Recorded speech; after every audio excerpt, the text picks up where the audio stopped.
Fox News alert. I just spoke to the President of the United States. I have some new information and breaking details to share about tonight's what is historic air campaign. Now, tonight, Iran's nuclear ambitions, they are officially dead. It appears the United States just completely obliterated Iran's top secret Fordow nuclear facility with 6 huge bunker buster bombs. It was originally speculated that you would only need 2. It turns out they used 5 to 6 dropped from America's stealth B-2 bombers. And that's not all. 2 other major Iranian nuclear sites, Natanz and Esfahan, were wiped out with 30 Tomahawk missiles launched by American submarines some 400 miles away. Everyone is out of harm's way for now. That does not mean that American assets in the region are not at risk, and we are monitoring the Iranian response or potential response all throughout the night.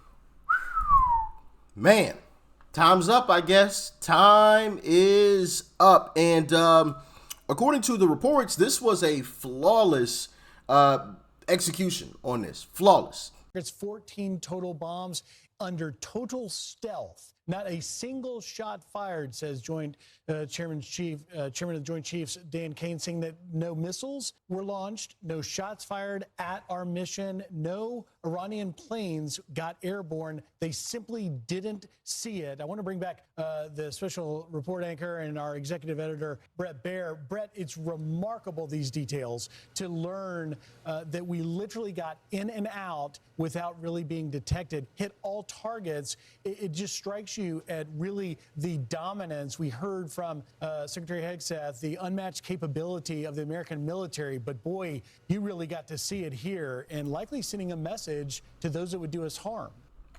Not a single shot fired back. Not a single shot fired back. Interesting. Interesting. And you know, the crazy part about this is Uncle Trump actually spoke about this previously. He basically said that whenever he does authorize a strike on anyone, he ain't gonna say anything beforehand. Our pillar of our new strategy is a shift from a time-based approach to one based on conditions. I've said it many times how counterproductive it is for the United States to announce in advance the dates we intend to begin or end military options. We will not talk about numbers of troops or our plans for further military activities. Conditions on the ground, not arbitrary timetables, will guide our strategy from now on. Yeah, so he doesn't believe in announcing anything, which honestly, I think that's the right strategy, right? Regardless of whether or not you agree with the bombings that happened, but I don't think if we're actually going to do something that we should announce anything ahead of time. It kind of defeats the purpose, in my humble opinion.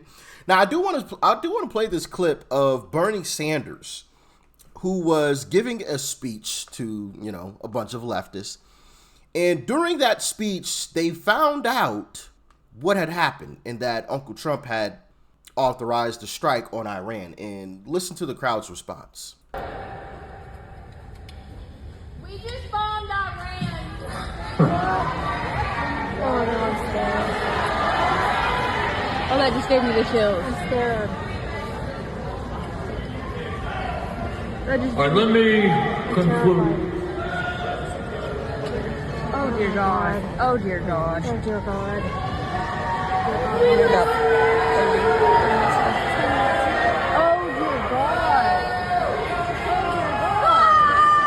This is a statement from Donald Trump, quote, Oh, dear God. "We have completed our very successful attack on the 3 nuclear sites in Iran," etc.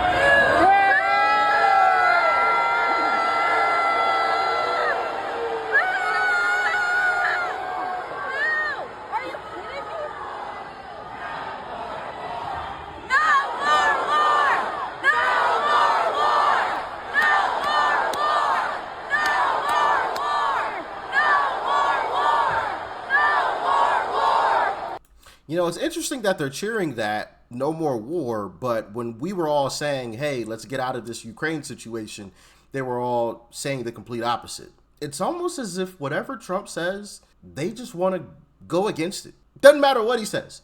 Trump could come up with the cure to cancer and they'll say, nope, we don't want a cure. We don't want it. We don't want it. Get it out of here.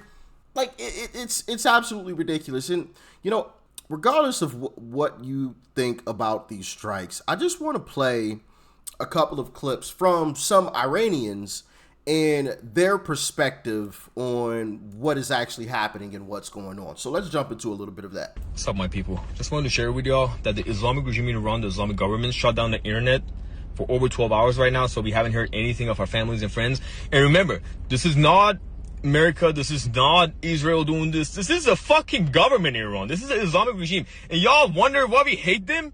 They've been doing this to my people for 47 years. We are worried for the political prisoners. We are worried for our regular people because we think that since they're losing the war to Israel, they might just take their fucking revenge on our own people. And y'all wonder why we hate them? Why my people are cheering on Israel to bomb them? And then we do have some people that come to us and ask us, why are you happy that Israel is bombing Iran? Israel is not bombing Iran. Israel is bombing IRGC and the Islamic regime, their bases, their members. And yes, my people love that. My people hate the government. We've been trying to take them down for 46 years and they killed us. They killed us so many fucking times. They killed our kids. So don't fucking tell us that bullshit. So it's crazy, you know.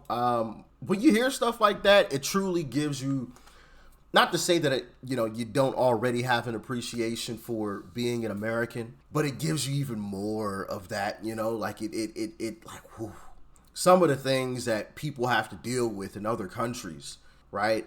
Stuff that we know nothing about, have zero experience in, even though leftists all the time try to, Trump's a dictator, Trump's a dictator. Go to some of these other countries and live under a real dictator. You wouldn't be shouting that Trump was a dictator, I guarantee it. Trump is a true leader. But there's more. Check it out. Actually, here, let's play this clip. This is my experience going to school and growing up in Iran. In Iran, you're not allowed to criticize the government in any shape or form. And if you do, they're going to kill and torture your family. So I remember before I started first grade, my mom, she sat me down and she was like, hey, you're not allowed to say anything bad about the government, like how we talk about it at home, to your friends or school, or they're going to come after us. So that's when I started to become aware of this sense of fear and paranoia and watching my words. And then in school, they force you to wear the hijab as part of the uniform. And that was something, you know, as a kid, like imagine being forced to wear something when you don't even know why. And also that's when they start to enforce the religion. So even if your family's not really Muslim or not traditional, that's part of the curriculum. You have to memorize the Quran in another language to be able to pass the grades. It's all in every grade. And I remember like crying as a kid because it was like in a whole nother language and they wanted me to like memorize the verses and I didn't understand why. And like they would always like instill fear in you, like Allah is gonna do this to you, God is gonna do this to you, you're gonna go to hell, you're gonna burn in hell, this is how hell is like. And I was like, dang, like not the God I talk to every night, you know. That's like, even as a kid I was aware, okay, like this is all, something is not adding up here, because the God I felt in my heart and talked to was about love, and it's a whole different story.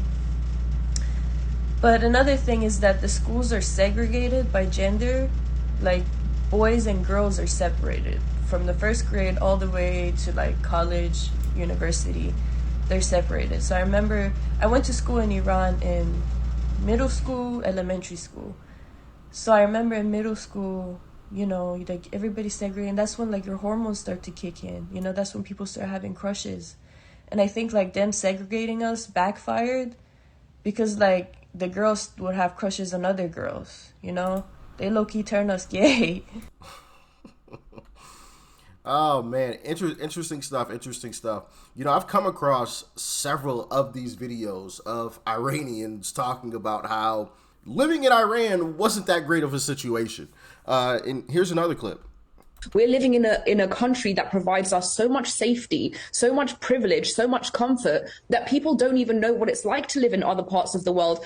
And because, you know, the world has been saturated with so much disinformation, this disinformation that was heightened particularly after October 7th, where there was this narrative that, you know, these terrorists are just freedom fighters and they're not that bad, it normalized this idea that actually these regimes in other parts of the world are not that bad, and maybe they're not even that different to the United States. Then you have people who are living in the lap of luxury saying things like living in the United States is exactly the same as living in Iran. Well, it's not anything like living in Iran, because Iran, they are hanging people from cranes statistically once every 6 hours. Just 2 weeks ago, they amputated 2 people's arms because they were accused of theft. Did they have due process? Did they have fair trials? No, that does not exist under the Islamic regime in Iran. When protesters came out in the streets to protest against this regime, which is our unequivocal right under the Constitution in the United States, did they get met with the same treatment? No, they were shot to death and they had their eyes shot out as punishment. So my response is, how dare you, how dare anybody compare the life that they're fortunate enough to live in the United States to what Iranian people are going through now and have been going through for the past 46 years. Wow. Woo, man. That is terrible. That right there, man. Could you imagine living under that? Like, genuinely, like how terrified on a daily basis you actually would be, you know? You don't like your leadership, but you can't say anything. You can't really do anything about it, because if you do, you know how you're going to end up. 6 feet in the dirt. That is wild, man. And just to think that there's a bunch of leftists today who were out in the streets recently, and some of them still out in the streets, yelling and screaming that Trump is a dictator and America is terrible. Meanwhile, you got people in other countries who are having to go through what you just heard that young lady describe. That is wild. Wild. Crazy stuff, man. Crazy stuff. You know, like I said, it truly gives you an even deeper appreciation for being an American. You know, the fact that we're allowed to disagree. And we do disagree. I have disagreed with Uncle Trump, and I wasn't thrown in prison, right? I wasn't harmed in any way, shape, or fashion. The FBI didn't come banging on the door. Hey, let us in. You know, we're coming in. None of that. None of that. But according to the left, Trump is a dictator, which makes absolutely no sense. Those folks have no idea what they're talking about and have never... And listen, even though I disagree with them, I hope none of them ever have to experience what this young lady just talked about in that last clip that you just saw. But man, they need to be exposed to it, that's for sure. Because I think if a lot of these leftists were exposed to some of the atrocities that actually go on this planet, they wouldn't be out in these streets protesting every 2 seconds saying Trump is a dictator. They wouldn't. I guarantee they wouldn't. But anyway, y'all let me know your thoughts and your opinions on this. Do you agree with Uncle Trump's decision? Do you disagree? Why or why not? Talk to me about your thoughts and your feelings about this, all right? Get in the comments. Y'all stay safe out there. Peace and love. I'm out.